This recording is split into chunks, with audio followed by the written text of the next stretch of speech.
Hello, everyone.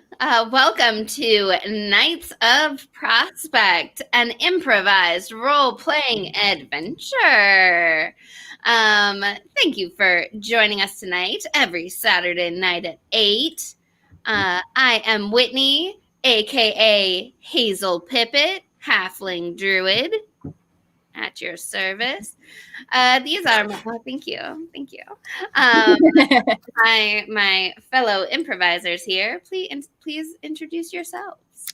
My name is Kaylee Kane, and tonight I will be playing Levin Stevenson, a wayward soul that has been trapped in the body of formerly Vil Theralandi, the Elf Ranger. Thank you. My name is Tamit. I'll be playing Raspberry Snowberry, the cleric and priest. Gets me every time. I was very recently, my soul was captured in a soul stone, which was released thanks to the ultimate sacrifice of the artist formerly known as Vil. Yes. Artist, okay. And I'm Ryan Daly, playing Gregory Shitbird, the dwarven former legionary, current just curmudgeonly heavy, and definitely don't like leaving. I like how it's come so far that we have to establish that up front. Yeah. It's just something about that body. It doesn't matter what soul is in it. You just hate it. Yeah. It's giving me a real appreciation for Vil. And I'm John Serpico. I'm the game master, which means I get to just observe all of these dynamics as they unfold. Please feel free to join us in the chat. I see our friend Radish is already in there saying hi. So go ahead and join us in there if you want, any viewers. But yeah, where are we? Hi, Rachel. So everyone kind of said where we were. Yeah, Hazel, the last thing she did was accidentally convince Hobie that she had been held hostage and gave him a tiny hatchet. And he wreaked havoc on a bakery. Yeah. So that was left off there. Yeah, really everybody, all the humans and elves and dwarves and ducks that knew Vil are kind of making their peace with this new world in their own way. They're getting closure via conversation or causing chaos in a small business, or anything in between. Yeah. Oh, and real quick, our favorite wizard, Chauncey, aka Sam Hoare, is teching for us tonight. There he is. He is off wizard duty. So appreciate Sam. He is there as Chauncey the tech. So John, let's turn it over to you. Sure. So, when last week we left off last week, kind of a group of you, a subset of this group, all did a favor for Archmage Akka, who Chauncey, in addition to bringing Raz back into this world, being adjacent to Raz coming back to the world, actually brought back the very, very powerful Archmage Akka to the world. And Archmage Akka was very interested in essentially getting all of you to trust him, or at least not see him as an enemy. And one of the things he did as part of kind of him coming back and him kind of working with you all last week was that, kind of as a sign of good faith, he gave Levin a treasure map.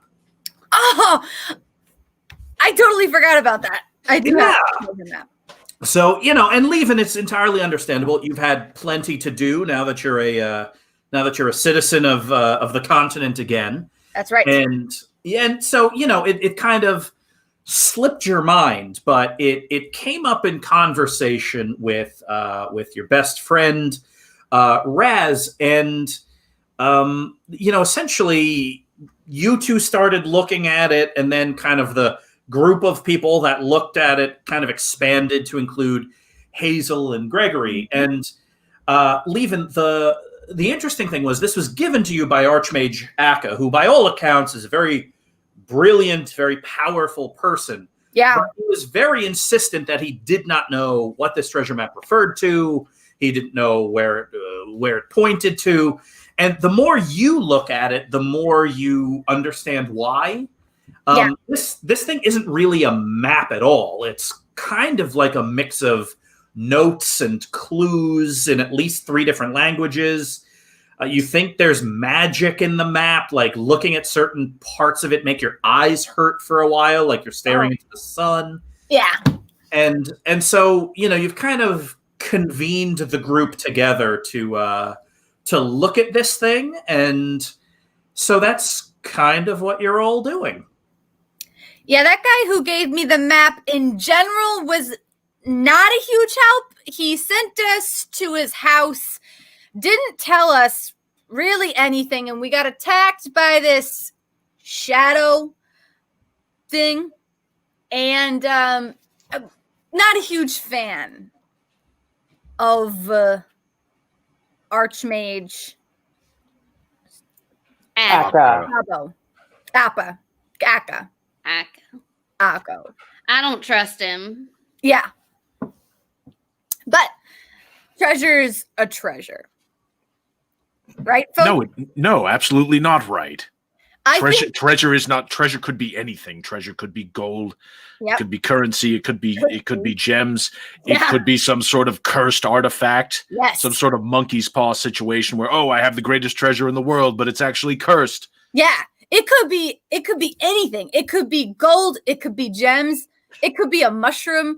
It could be another treasure map to a different treasure. It could be a person.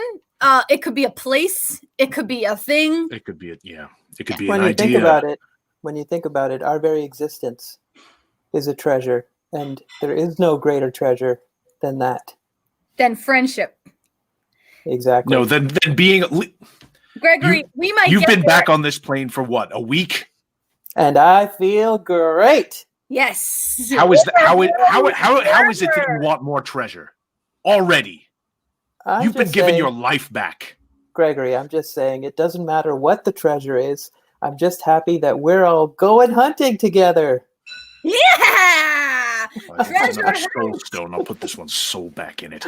Because the real treasure is the journey that we all get to take together. Yes. Friends and my old friend coming together. A search does sound like fun. Absolutely. Yes. And I'd like to explore these woods a little more. All right. What do you want to search? The ground or above the ground? The map seems to all be above the ground, so probably that's where we start. Got it. We stick to above the ground. Yeah, so let's take a quick minute and kind of build out this map here.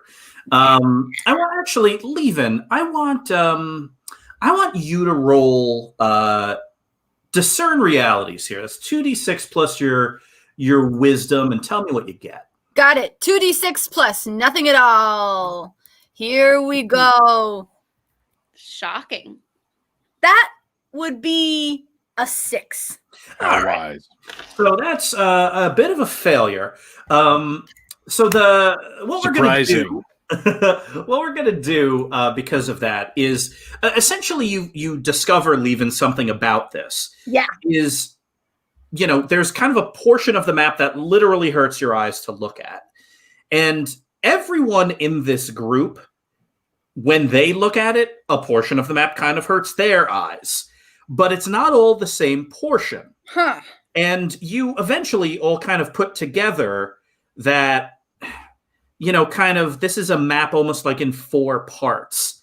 And you're not sure if it has to do with the fact that there's an elf, a human, a dwarf, and a halfling all looking at it, or some other confluence of events. But, it takes almost all of you to kind of interpret this thing together. So the way we'll play that out is I want each of you to contribute something to this map. where it is, what it's pointing to, what's special about it, why the treasure hasn't been touched before, kind of anything like that. Like everyone kind of gets a piece of this, and then what we build is what we're going to have to eventually work through. All right. That sounds great. When you said elf, I was like, who's he talking about? And I remembered that's me now. Mm-hmm. Let me take a look at the map and see what I think.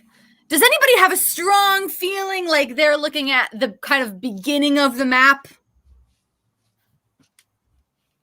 I take it everyone else's eyes are drawn to what seems like our current location here, just outside of Tower. If this series of triangles is Tower Town, as obviously it is, given that this line must be a coastline.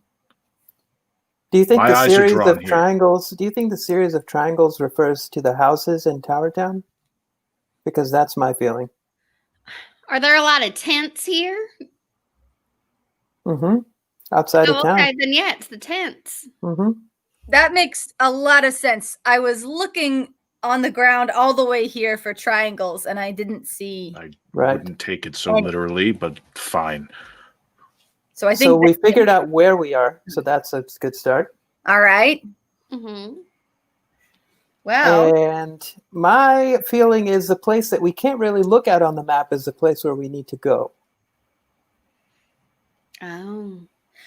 The treasure must be buried from both literally and figuratively from our senses. So we can't see it, we can't smell it, we can't taste it, we can't hear it, and we can't touch it.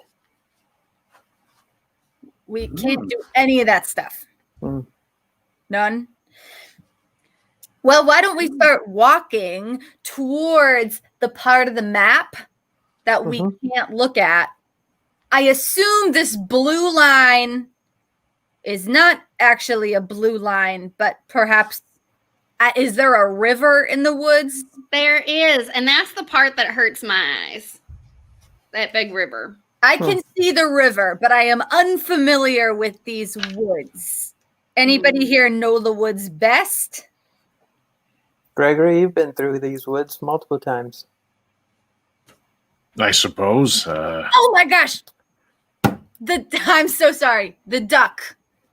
The duck, I assume. Hobie. I would defer to Hobie about knowledge of above ground woods, yes.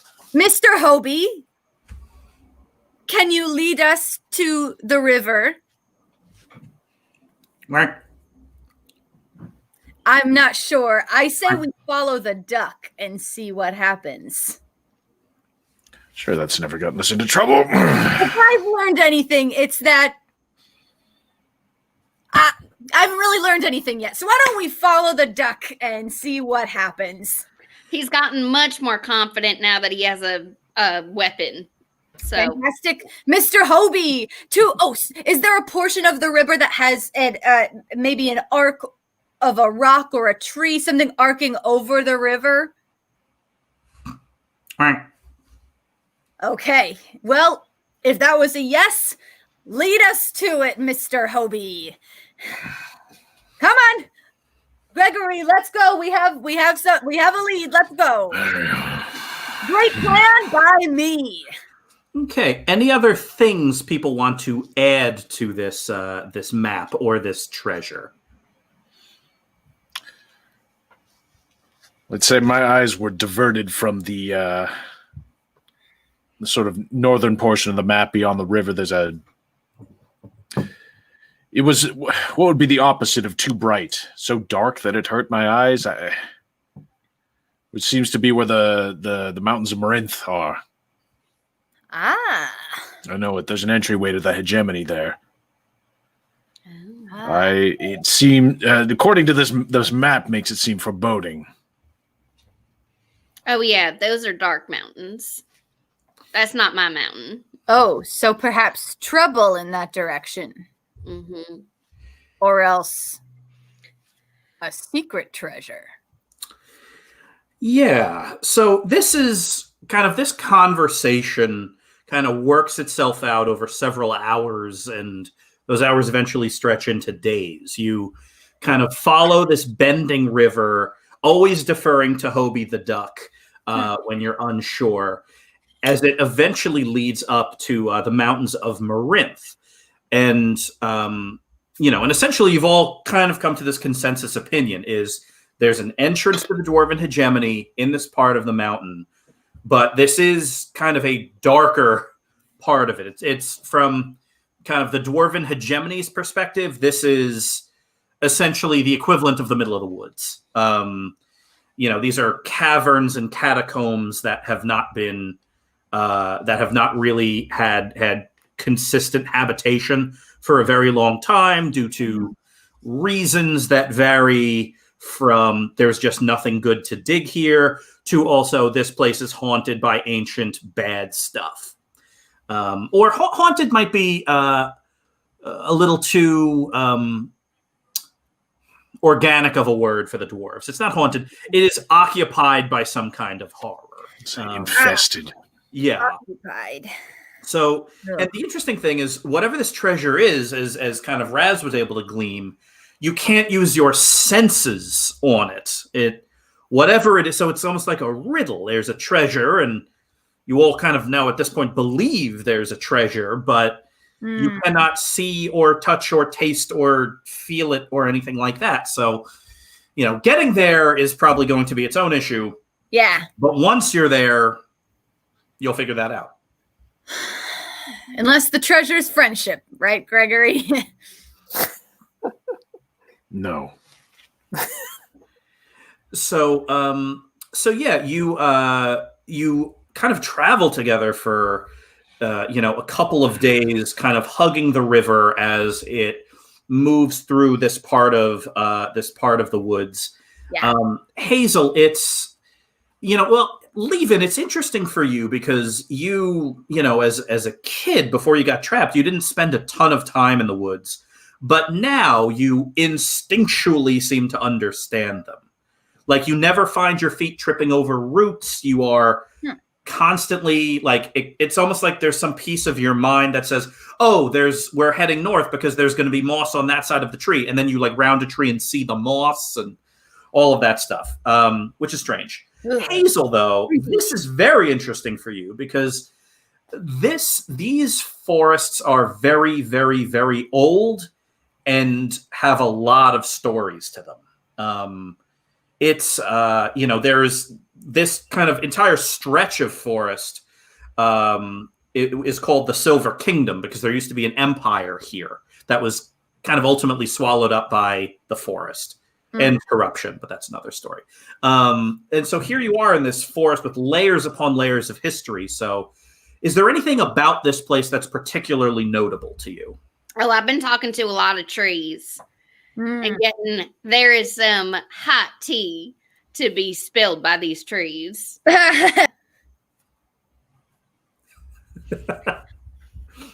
Does hot tea make you uncomfortable? What? No, I was just thinking, what kind of tea would a tree make? And then I thought, probably, they might call it tree time instead of tea time. And that's why I laughed. That's a good one, leave it. River Bros! River Bros. So, Tree, what were you saying about those lumberjacks? Yes, the Kobold Lumberjacks. There's a Kobold village in these woods, and they're building the little dragon boys? The same. Yes, we liked them more when they built their villages only out of fallen wood, but now they are felling it themselves. Oh, no. I'm so sorry. Oh, there's little dragon boys cutting down these trees. Little dragon boys? Yeah, kobolds. Oh. I flipped through my sketchbook and I found one to show Raz. Yeah, a few feet tall, kind of like elongated faces, kind of snouts / fangs at the end, a few feet tall. Yeah, they're kind of pockets of kobolds, really kind of everywhere, but usually fairly far from kind of human, dwarven, elven cities and stuff. They usually kind of run in small groups, and I've run into these before. Occasionally, orc detachments would impress them, and they'd send them in first as sort of suicide conscripts. I kind of felt bad for them, actually. Not too hard to kill, though. Oh. You kind of pick them up and snap them. Usually I found them to be little cuties, but apparently now they're tearing down these trees, and the trees don't like it. They were probably less gripped with fear when you saw them. Probably. Yeah. Well, Look at me. I've never seen a kobold before, but I have seen a purple mud crab, so that's pretty cool. No, it isn't. You're not a mud crab guy, maybe. All Yeah. right. Well, thanks for the tea tree. The the Silver Kingdom's a very, very big place. To call it a single forest is almost doing it a disservice. There are kind of the trees have like the patches of the forest have different ages and different eras and different ecological equilibrium in each place. And Hazel, the sense you get, the reason why these kobolds are changing what has been, years upon years upon years of doing things the same way, which is building small, sustainable villages for themselves, is because apparently they are under threat from something closer to the mountains of Marinth. So something is in the mountains of Marinth where you're going that's kind of pushing them further into these different parts of the forest. And now that they're there, they are kind of adapting in a way that is, felling old growth trees to kind of protect themselves. Oh no, I think the dark mountains are affecting our little dragon boys. Huh. There may be something up over there. Like some wind? I mean, most places have wind, sure, but I think there's some dark magic. Yeah. That feeling starts to manifest with you, Raz. Ooh. And the thing is, like, you all have access to, or I shouldn't say, you all have experience with dark magic. Technically, some of what Chauncey does is considered dark magic. Sure is. Yeah. He's a creepy little kid. This kind of thing has essentially the stench of death to it. Raz and Levin, you are now well acquainted with the concept of soul magic. And this is kind of on the far end of that. This is beyond life and death and more into the magic of decay and the magic of kind of pain and rot and returning things to the earth. All of that obviously happens very naturally. Like Hazel could give you grand lessons on the cycle of life and things breaking down and nourishing the trees and all of that. But this is more along the lines of magic that causes living things to not live anymore in a way that's not terribly healthy. Dead. Making them dead. Mm-hmm. So that's where you're heading. The mountains of Marinth, start with kind of the foothills of Marinth, and the forest feels kind of sick here. You've traveled through it really for a couple of days, and the water is coppery now and kind of bitter, and the trees look stunted. Some of the biggest trees are dead. You don't hear the buzz of wildlife anymore. You're walking through a forest that, if it's not dead, it is very, very sick. And that's as the kind of the depths of the Silver Kingdom kind of empty out to the foothills of the mountains. You're starting to kind of feel this general unease. You're starting to eat more rations because Food is harder to come by. The conversations with the trees here, Hazel, are, well, frankly, most of them don't want to talk to you or anyone. They are being rude. These are some cranky trees. Mm-hmm. Yeah, kind of every last one of them. The duck's getting really nervous. Yeah. Hobie is constantly on high alert. Whenever anyone tries to touch him, his feathers go up. He's brandishing his tiny hatchet. He knows, obviously, you're all friends. You are, in fact, his closest and only friends. But everything else in the world is scaring him a bit. If you're all reading the map correctly, soon after first light, you're going to kind of break through the tree line and actually see kind of the sheer cliff face of the Mountain of Marinth that has kind of the access way to what is in essence the outer frontier of the Dwarven hegemony.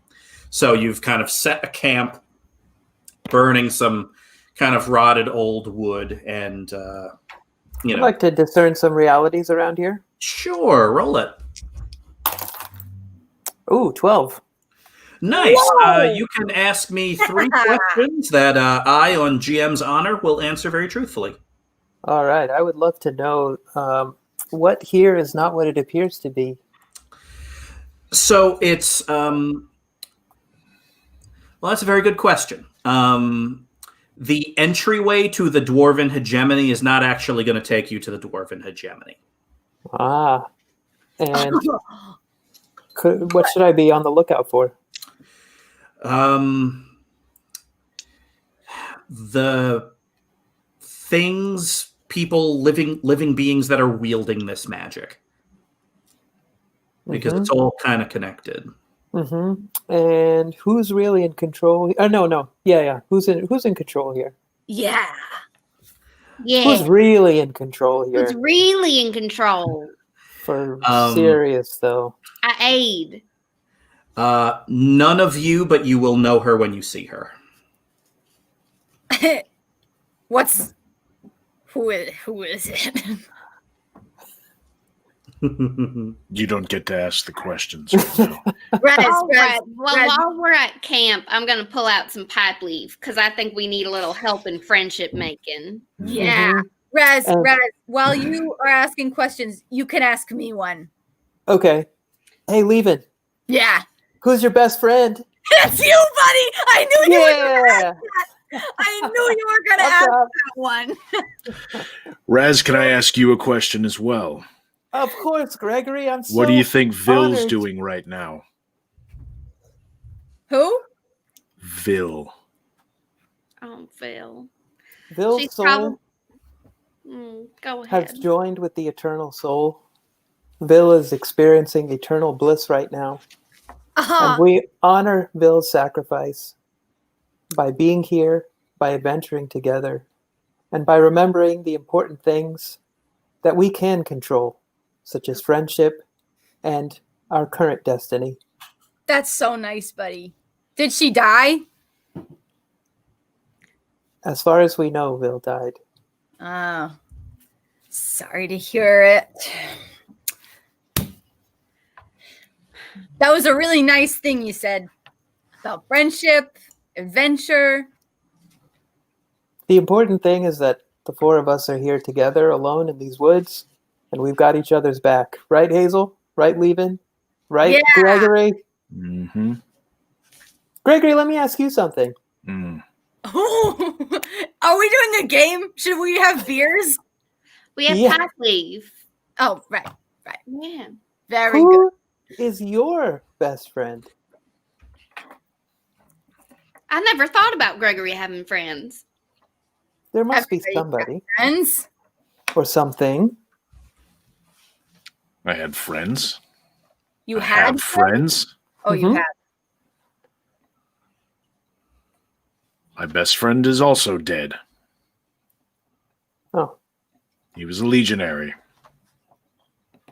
We were in the same detachment together. His name was Kriff. Griff. Criff. He was the best human I've ever seen wield an axe. Aw. I saw him kill a dozen orcs single-handedly on Wow. the low ground. He was stuck in a valley. 12 raiders came upon him. I was back at the camp. He took them down with an axe, not a scratch on him. Wow. He saved my life multiple times as well as I saved his. He was hardy. He was strong. Everything you could want in a friend. He would always help out with rations if you were low. It's nice. He was killed with a poison-tipped goblin arrow. Oh. Shameful way to go. Sorry, Yeah. Gregory. That's real tough. Let's pour some out. Yeah, to Villain Criff. Villain Criff. Phil and Criff.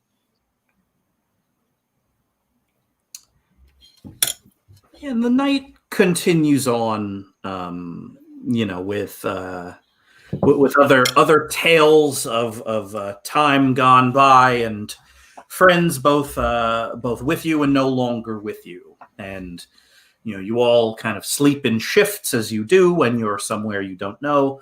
And eventually the pale, cloudy dawn breaks a lot later than you would normally expect it to, since the sun had to go a little higher up into the sky to beat the mountains. But with kind of a bit of that dewy warmth in the air, you all rise and head east. Eventually the trees start becoming less large and even less hardy, not due to whatever blight is affecting them, but just due to the fact that you're climbing in altitude as you get into the hills.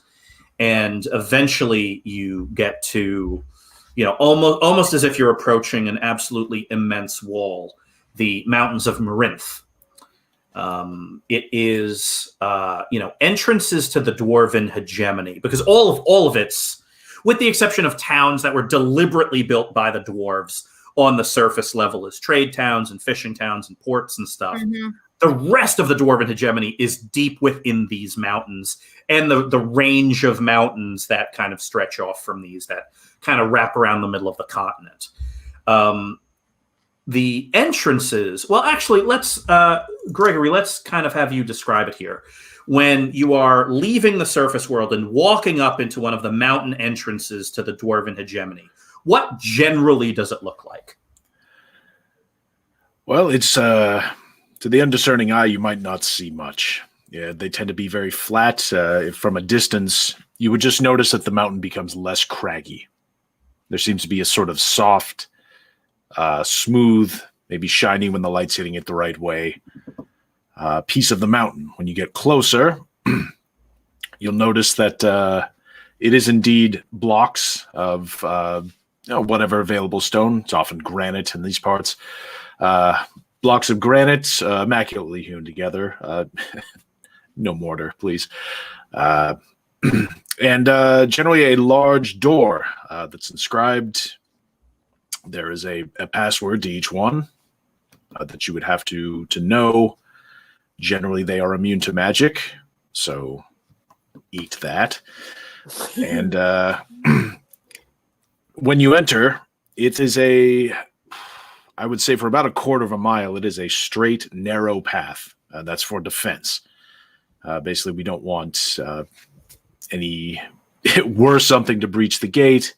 It would not be. It wouldn't be in our best interest if they could scatter in all directions and surround us. So there's about a quarter mile straight shot with several guard points. Some of the more remote entrances are booby trapped. As I imagine this one might be as well. I swear to God, Levin. Did you just giggle at Booby? I'm sorry, Hazel. Levin was mumbling something. Booby trap. Mm-hmm. Yeah, he was giggling at Booby. Yes. Booby trap. Mm-hmm. It's like a trap. So what you see when you get, you kind of walk up, and the mountain, it's tall and sheer, but there's kind of this surface, and the light is this early morning light is kind of shining straight down kind of over it. And you can see that it's almost like there's a circle of perfectly smooth stone, probably 30 feet high and 30 feet wide. Wow. Wow. And in the middle of it is, at the surface is a door. The thing that, Gregory, stands out to you immediately, though probably no one else would have noticed it, is that this door had clearly been breached by enemies and then rebuilt by those enemies. Yes, something's wrong here. This has been broken. You How shouldn't can be you able tell? to see this. Because you can tell. You see a door, yes? Yes. Sure do. door. You shouldn't. Oh. The fact that you see this means something's wrong. Wow. Something's in that here. is Cool. Smooth though. Yeah. Real smooth door. Raz, put your face on it. Oh, that's cool to the touch. Isn't that Mm. nice? I You could remember take when a we nap. found that? Remember when we found that hot stone? Oh, under the ground? Yeah. Oh my So god. weird. It's like the opposite of that. Those were so hot. My feet were burning. They get like that. Remember It's I a- told you my feet were burning and then you shoved your feet underground and you're like, yeah, that is hot. Those are hot stones. Hot stones. Did The someone bury a campfire? World. What? Did someone bury a campfire? Maybe. I don't know. Maybe. It was a mystery. It might be magic. It might be the heat from the center of the earth. We could Maybe it was never figure it out. Maybe it was Enteresh. Keeping our feet warm. Hey, Gregory, remember when we met that tortoise? It was One with the real dragon? fun. Yeah, it was named Death. Yes. That's awesome. Just trying to be friendly. How'd that I don't see a story turn out? tortoise That sounds here. Great. Okay. I'd like to spout lore about this particular, the Mountains of Morinth. Sure, go for it. Let's see what we got. Well, apparently I don't know much because 4. Yeah. So, I'll play it like this. You do know a lot, but it's very bad news. I'll put it to you this way: you know how to get in, even though this door has been broken and reassembled. You know, kind of almost like the emergency password to get it. You're essentially kind of saying you're a legionary to this door, and it opens. What you should be looking at is as you mentioned, a 1/4 mile straight shot of perfectly hewn stone hallway. What you see instead is about a 30-foot straight shot of perfectly hewn hallway until you reach it's called a Wall of the Dead. That's what dwarves call it. Essentially, this path into the hegemony has been blocked by essentially a giant granite plug, and etched into this now new wall 30 feet in is the name of every dwarf that died either defending this entryway or building this wall to keep out whatever was trying to get in. The names number over 100. And right in front of this wall, to the left, looks like something acidic bore through the stone into this entryway, which means essentially there's now another tunnel heading that way. Not of dwarven make. Wow. This is not good. Yeah. I'm gonna go and look at the new entryway and inspect it and see if I can see what did this. Sure, I will say that that's going to be 2d6 plus your wisdom. I will also give you a +1 because you will likely be in consultation with the very rock itself.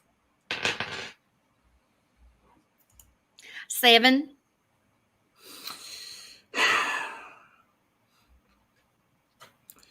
In short, it was dark elves and their machinery. Dark elves, also called deep elves, also called the elves of anguish. It's the elves that live deep underground in the parts of the mountains and the parts of the subterranean continent that dwarves dare not dig. So this was the site of a battle, an underground battle in the dark. And the deep elves used one of their machines or some of their magic to bore a tunnel to intersect this one. And this is where deep elves and dwarves fought some number of years ago. Wow. There's a lot of pain here. I'm sorry. You speak to stone? It speaks to me. Impressive. Well, not surprising it was dark elves. How badly do you want this treasure, Leven? I don't know what it is, so there's a chance I want it supremely badly. But there's an equal chance that you don't want it at all and would actually rather not have it? Is it? Could be true. For instance, if the treasure is a mushroom, as I stated before, I do not like mushrooms, so I would probably gift it to Hazel. Seems like something she would like. I do like mushrooms. But you know what else I like is ridden mountains of darkness, and this mountain's in pain. So, what do we poke with a sword to make it better in here? I don't see anything Exactly. to be doing. That's kind of how they operate. Oh, Raz! Probably you can whisper a sweet song to the mountainside. You know, buddy, to rid it of darkness. Get the big man on the side. I can purify the stone, but I don't know how far deep into the hall that would help us. Maybe just through the crack. I see. So we can either go through the poisoned hallway or continue down the dwarf hallway. Is that right? So the dwarf hallway is kind of, it's almost like you started at the entrance and you started heading in, and there's this huge kind of wall that was built by the dwarves. Gotcha. Beyond that wall, like if you were able to probably bore 20 or 30 feet through it, you'd probably be able to get to the dwarven hegemony. Like there'd be towns, villages full of dwarves, but it's blocked off. Gotcha. So the only way you could go is through essentially, it's as if like acid bore a hole straight down through stone, only instead of like boring straight down, it bored to the side like this. So you could go that way. Or through the poisoned hallway? Yeah. So really you can either go back the way you came or go through the poisoned hallway. Though you don't think it's necessarily poisoned right now. The way essentially kind of the way it worked was that whatever they used almost like rotted its way through the stone, but that rot is no longer here. Yeah. Oh. I'll go ahead and cast divination to see what's at the end of this hallway. Ooh, some magic. Very impressive, brother. Leven, I've learned a couple of things in the 20 years that you were gone. Oh, 12 again. Okay, that is awesome. And the good news is this comes with a bit of a history lesson. Ooh. So the deep elves are not evil or anything like that. You can't paint with so broad a brush. That would be wildly unfair. Dwarves think otherwise because dwarves and deep elves have been fighting over the same bits of land under the earth for centuries. But even beyond that, there was some kind of rift on the continent. The elves that live in the spired city of Sentinel and in the woods to the north, and like Elven civilization above ground and Elven civilization below ground used to all be one civilization. But a couple of Elven generations ago, there was a rift. That rift is not terribly well known to... Like an earthquake? Of a Or political like a cultural nature. rift? Oh. Yeah, like a cultural rift. Ah. Some kind of disagreement that got very, very, very out of hand. Mm. There are, if you all like made the trip to Sentinel, you would be able to read like an incredibly one-sided version of how that all went down. But the trick is, it's not like if you see a deep elf in here. I mean, unless you have a long-standing feud like between dwarves and deep elves. It's not like, oh, that's a deep elf. That deep elf is evil. That said, what is evil is there's a small cluster of deep elves that are, wielding some kind of horrifying magic at the end of this hallway. Whoa! So, again, deep elves are just like humans. There are deep elves of all kinds. But there is a specific group of deep elves who are doing something that Raz Enteresh is essentially screaming in your ear is befouling the earth. My recommendation would be we don't go down this hallway and we turn back. You don't think we should take them out? Rid the mountain of evil, find the treasure, be the heroes. I thought that's what you guys did. It is what we do. This might be the first good idea Levin's had in his second chance of life. Then I know exactly what you need. Raz, Hey. I know you just got your friend back, but you gotta let him live. Let's go down the hallway. Okay. Distraction! Ah! I run down the hallway. I follow him. All right. So, the advantage of this running and screaming down a hallway towards evil elven sorcerers is that Raz was able to tell you kind of exactly how far you'd need to run. Yes. Essentially, that loud screaming and charging is through a quarter mile of absolute darkness. Mercifully, as an elf, and this is very weird, it is not absolute darkness to you. You can kind of see things. Wow! Which is wild. I'm trying real hard to keep up. Yeah, so Hazel, you're kind of bombing down the hallway behind Levin. Gregory, Raz, you're hauling as well. So Levin, you are causing a huge distraction by sprinting and screaming. What you are going to need to do now is roll to defy danger, because from the perspective of the deep elves that are setting a trap up there, they just think that there's some kind of wild-eyed adventurer giving a war cry.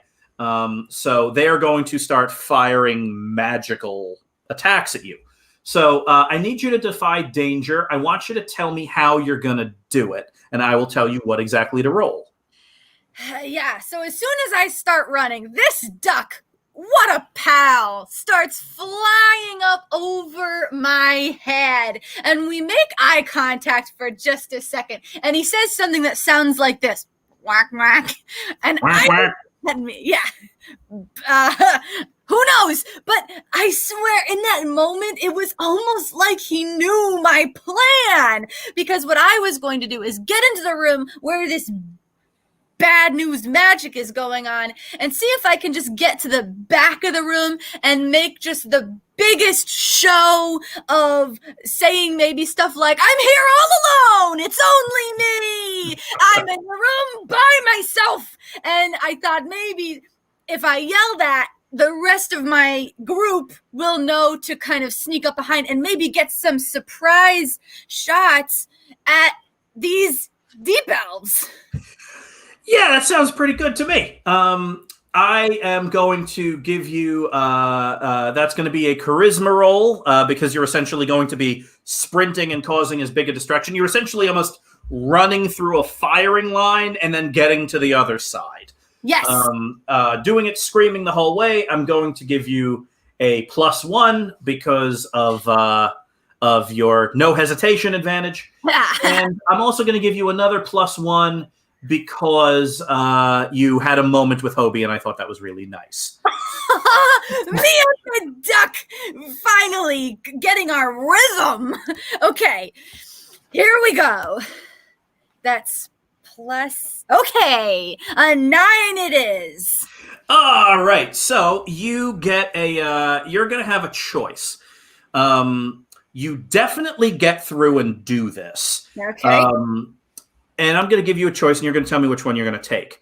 You can either avoid damage and kind of get through the room and cause your distraction, or take some damage, but that means that no one behind you is going to take damage as they approach.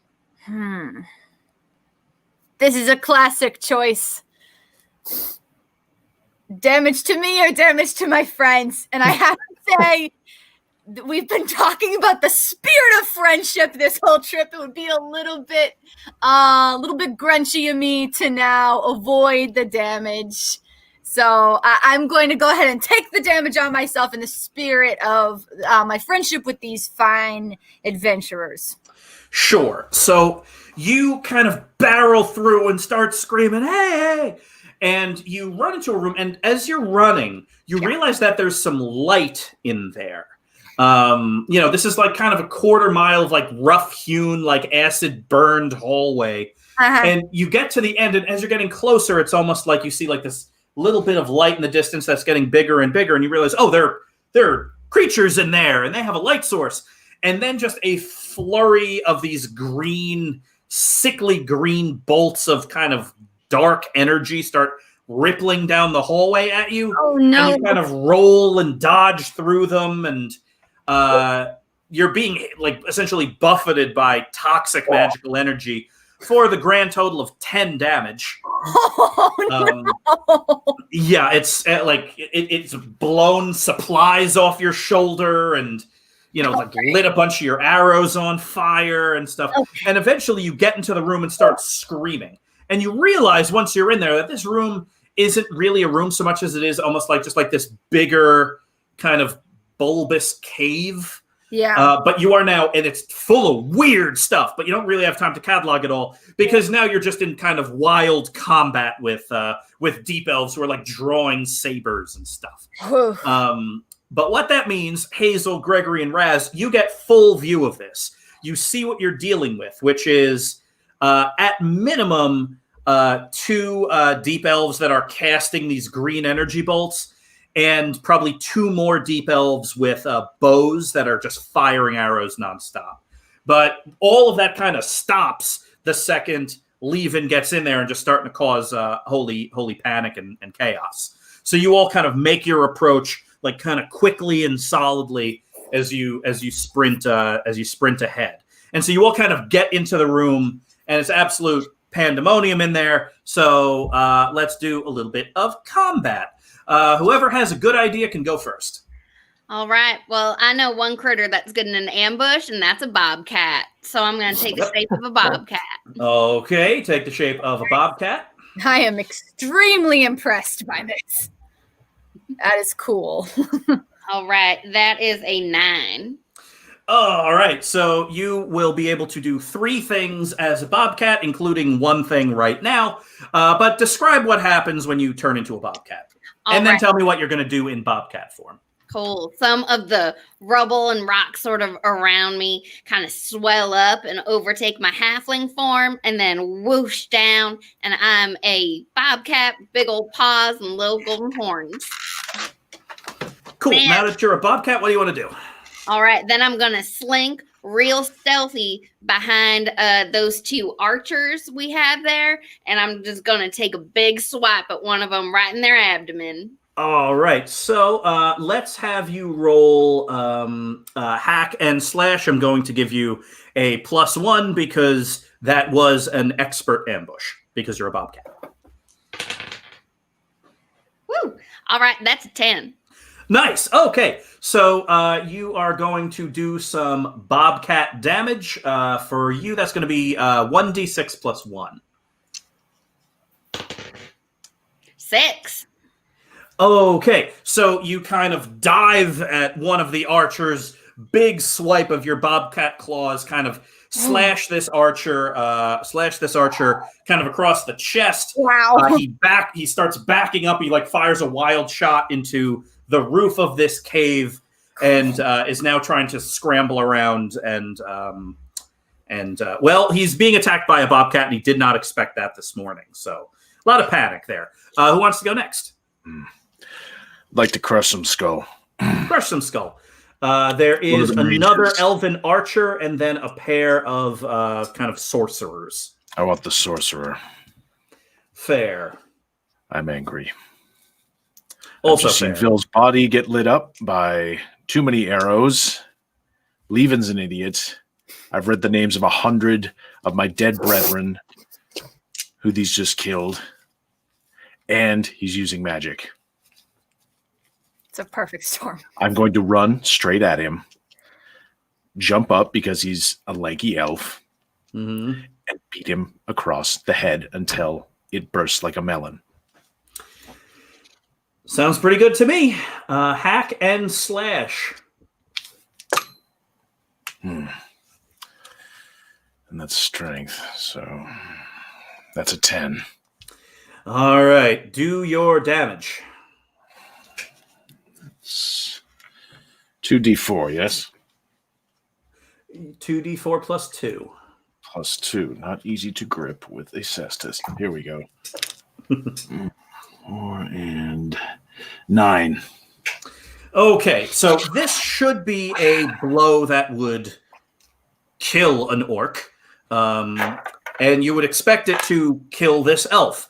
But as you kind of jump through the air and deliver this heavy smashing blow, the elf kind of steps back a little bit and kind of fires off this burst of green energy that kind of blunts the blow enough to keep this elf alive. This elf is in bad shape, but because this elf is alive, the elf responds by kind of like literally sliding backwards under the strength of this kind of blow, stops, steps forward, and with a fist wreathed in green flame, punches you square in the chest for 7 damage.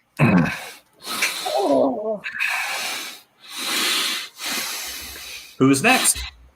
Okay, I'm going to cast Contagion on one of the elves on the ground. All right, fair enough. That's a 9.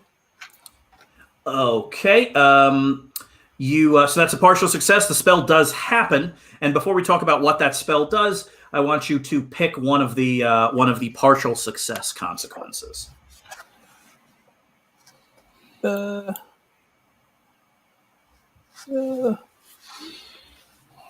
Draw unwelcome attention, -1 on future spells, or this is the last time you cast it today. Last time I cast it today. Gotcha. So, what disease does this elf have to? This deep elf now is afflicted by. The elf is afflicted by advanced macular degeneration, so they have lost their central vision, high acuity vision. So they basically can't see. Yeah. The elf's peripheral vision is unaffected, but this is one of the archers, or the archer, or the other sorcerer. Well, the other sorcerer. Gotcha. So so you kind of sprint forward, kind of dive forward, like plant yourself and like throw your hands up and cast this spell. This sorcerer, the last thing you see before all this happens is this sorcerer smiling because you're about to get into a magical battle with him. Unfortunately, that is the last thing he sees, because he fires this blast of green energy that misses you by 10 feet and kind of blows a chunk out of the cave wall. And he's trying not to make it seem like he's panicking, but he fires another blast and then starts gripping his face. Yeah, that was a good one. Who's next? Well, I'm standing over here in the corner. So far, I've been making a good distraction, but everybody seems to be in the fighting space now. The elves know we're here, so I don't know what it is, but I get the feeling to take the longbow that I've been carrying off my back. I've never shot one of these things before, but the duck is looking at me, and I think it's time for me to do something. It's the weapon I have, so let's go. I'm going to try to shoot this. I'm going to try to shoot my bow. All right, 2d6 plus your dexterity for volley plus 1 because Hobie apparently knows that you're about to do this and is helping you. For reference, how big is this area that we're in? Probably a circle 30 foot in diameter. Okay, I'm pretty. But you're all dodging all sorts of odd stuff in here that we'll talk about in a minute. Okay. Well, I'm going to point my arrow at the, that's what this is called, right? The arrow. Yep, it's an arrow. And I'll aim it at the one that just whacked Gregory. And that is going to be a 10. Wow. Do your damage. Wow. Okay. That's gonna do what 6 damage. And that is enough. So Gregory and this elf, we're going back and forth like, big, huge blow with the cestus, giant burst of green energy to the chest. And now the two of them are starting to scrap and blasts of energy are happening. And at one point, the elf kind of dodges out of the way of one of Gregory's bows, like kind of kicks him to provide a little distance and kind of raises his hands up for this big green fireball that he's about to drop. When suddenly an arrow's head kind of appears through his shoulder and he drops. Raz! Nice! I didn't know you could do that. Good shot. Holy cow, I'm pretty good. Not bad. The tenor of the fight changes pretty dramatically at this point. They're like all of you are kind of scrapping. Like Hazel, as a bobcat, is kind of leaping forward from kind of deep elf to deep elf. Raz throwing spells and defending. Gregory's swinging the cestus around. Leavin, you can't seem to miss. It was wild. Until there's kind of this burst of energy is a little too vague here. It's almost like there's a gust of air leaving the room through another tunnel, like someone turned on a giant vacuum. It's just like this hard wind. You can't hear anything. You all start gripping onto stalactites and chunks of table, and there's all sorts of really weird stuff in here.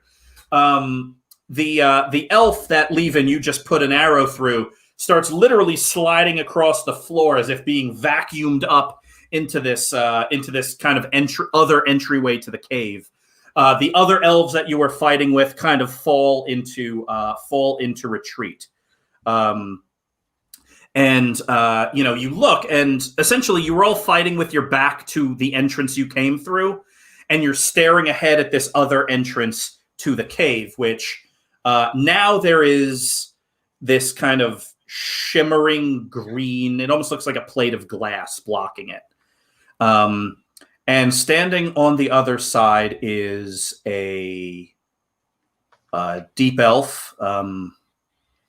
I would give you an age, but deep elves, like surface elves, don't seem to have any kind of age. She's got, white hair back behind her ears. She is holding both a staff and a sword. The top of the staff is glowing, and it looks like that's the thing that's creating this barrier. And she's just kind of staring at all of you through it with kind of narrowed green eyes. Is this the one? Yeah, you think that's the one. All right. Well, I'm doing pretty okay today, so I let go of my stalagmite, and I aim my arrow at her. You fire, and it kind of zips in a straight line and kind of pierces this kind of green glass about 2 inches before it kind of stops. And then the elf beyond the wall twists a bit, and the arrow kind of snaps in half with the side glass and the heavy arrow being on her side. She takes her sword and just kind of holds it up in the air and lets go, and it's just kind of hovering there. She gets down to a knee, and she picks up the tip of the arrow and looks at you. What's your name? Me? My name? Yes, you. Yeah. That shot at me. What's your name? Sorry about that's my name is Leven Stevenson from the Riverlands.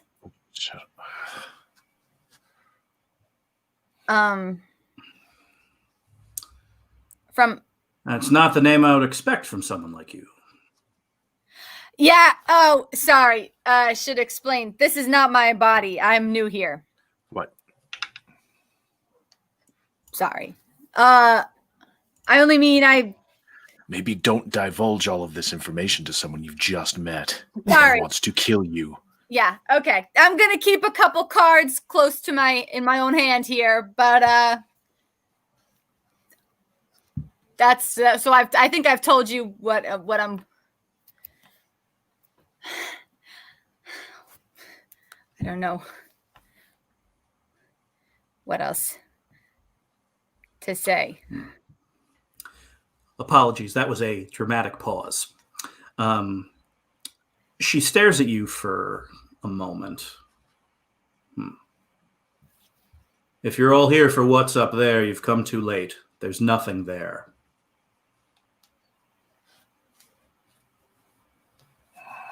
Do you mean the treasure that we all know what it is?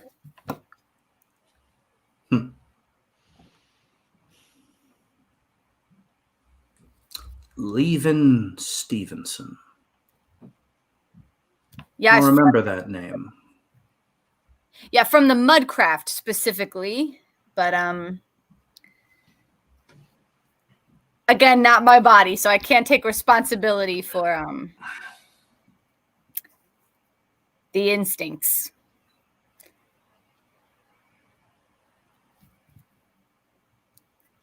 My name is Yava. I want you all to remember it.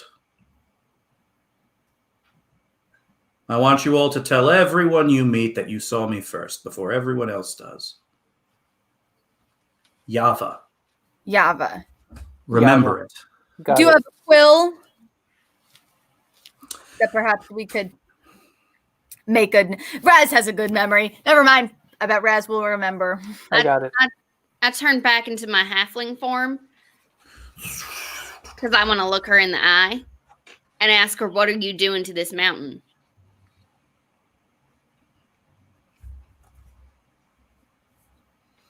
The first of several very important steps for my plan. Ooh.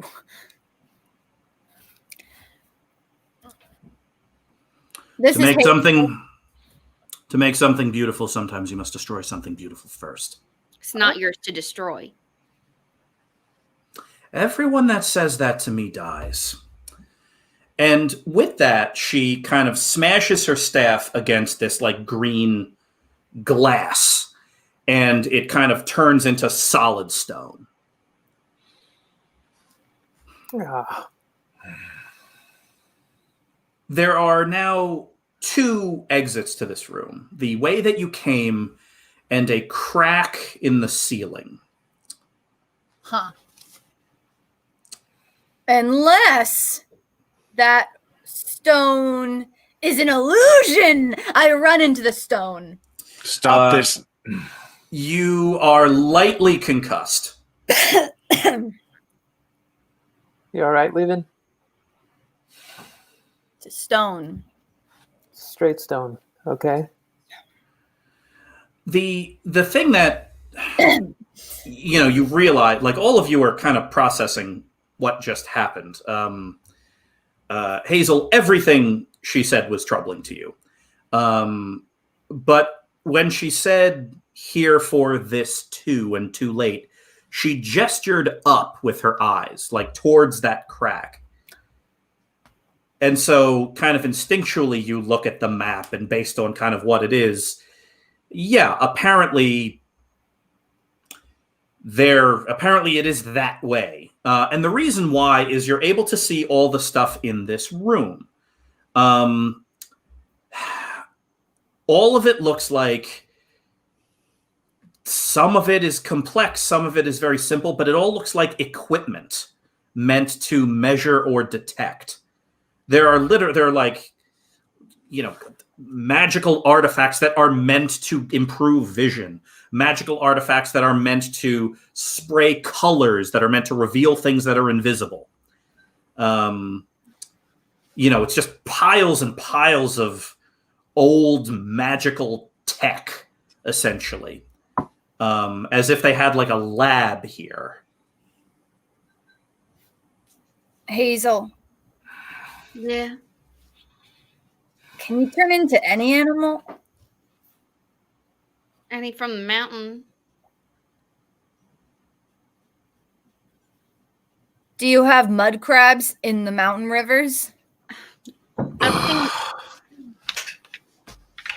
Sweetheart, why do you want me to be a mud crab? Mud crabs are incredible creatures. Your pupils are huge. Yeah, I ran into the wall. I saw. You were here. Yeah. Mud crabs, their legs, they can grab onto any surface. You'll see them climbing straight up of trees, even up over the branches to hunt with their pincers. And Hazel, are you? Oh, hi. Hazel, mud crabs, they see their eyes in different forms of light than we do. Our concussed little friend is correct. I'm going to turn into a mud crab. No. You turn into a mud crab. All right, and I'm going to skitter my way up this wall and up through this crevice. Yeah, this was probably made by rainwater, maybe working its way through here for hundreds or thousands of years. And you kind of skitter up occasionally, like slipping your tiny little crab feet on like little bits of, kind of loose stone. And eventually, after what seems like a million years of climbing, you emerge. It takes a long time. Yeah. You emerge onto a perfectly flat, bright white surface. It's as if you're in a very, very small, incredibly beautiful cathedral, entirely made out of stone. Like you're in the inside of a jewelry box made of ivory. And in the middle of the room is a pedestal, maybe 3 feet high. And on either side of it are statues, a dwarf kind of holding an axe up, an elf knelt in prayer, a halfling consulting a book, and a human kind of staring off at a distant horizon. So like the 4 cardinal points around this pedestal are these 4 figures. The pedestal is empty. At least it definitely would be if you were not a mud crab. Since you're a mud crab, you can see that there is something on it. Well, specifically, you can see the absence of something. You can see the absence of light. There is something about the size of a marble. And it looks dark because whatever is on that table is absorbing light. So there is something there. All right, I'm going to skitter up to it.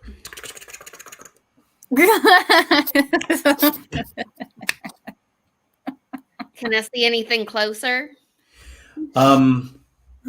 Whatever this thing is has very distinct size and shape. And it is, in fact, not a sphere now that you're close enough. It's a ring. A ring that looks like it's made of nothing. Can I pick it up with a pincer? You can. And it kind of slides over your pincer. And we are going to cut there. Kind of our view, the audience's view, kind of slides back down through that narrow little kind of crenulation you crawled through, and back through the room full of equipment, past all of your friends, and back out the cave, and through the Silver Kingdom, and down to the river, and back into Tower Town, and it plunges beneath the Arcane College. Feet down, dozens of feet, hundreds of feet, into some long-lost catacomb. And in that catacomb is a giant tomb, maybe 20 feet tall. And that tomb, in that exact moment, cracks open. And emerging from it is a 20-foot tall brass golem with tiny golden horns. So we are going to end it right there, everybody. Yay. Oh. Tiny horns. Brass Okay. horns? Does that mean it's a robot halfling? Well, it's something that we're going to figure out the next time Hazel's playing. The little mud crab wins the bet. That was crazy. Yeah, I didn't know how that one would go. Do you all think that? Do you think we all found friendship along the way? I mean, that's really the treasure. I After think all, we would not have won that battle without friendship. So Yeah. cheers to us. yeah, it was that divination spell showed you that there was literally an ambush of elite assassins. And then if Levin didn't sprint forward, you'd all be running down a narrow hallway getting hit with magic. Mm. Mm-hmm. So, Oh. and also Levin's first shot with a bow and arrow saved Gregory from tremendous danger. Yeah. Yep. So And there's the something bobcat, there. the bobcat Still taking out very two upset at archers. you for the lack of respect for Ville's body. How embarrassing. Just on a consistent basis. It's like Levin inherited your best friend's house, and now it's just like covered in silly string and toilet paper, you know. Frat parties. So, like, I don't think that any of us talked about this, but one of Levin's like skills that he inherited, because he doesn't have a lot of Ville's skills, but one skill that he has from like coming back from the dead is defy danger. Like he has a new lease on life, so he's like extremely reckless, but it works to his advantage. So that Just feeling lucky. Yeah. So long as the plan is sufficiently dangerous, Levin will get a bonus for it. Yeah. this character is a lot. Just tortured Gregory. Yeah. But he's also still like emotionally, 10 years old? Emotionally, So, yeah. It's like 91-year-old elf and a soul that is 30 years old. So it's just you're a 30-year-old with youthful exuberance in a century-old elven immortal body. Like there's a lot there, you know. it's a lot going on. And speaking of a lot going on, thank you everybody watching at home or wherever you are Free for market tuning segue. in. Oh, so smooth. Precision segue. And the reason why it's a segue is because there's a lot going on at 2MB Studios. There are shows 7 days a week.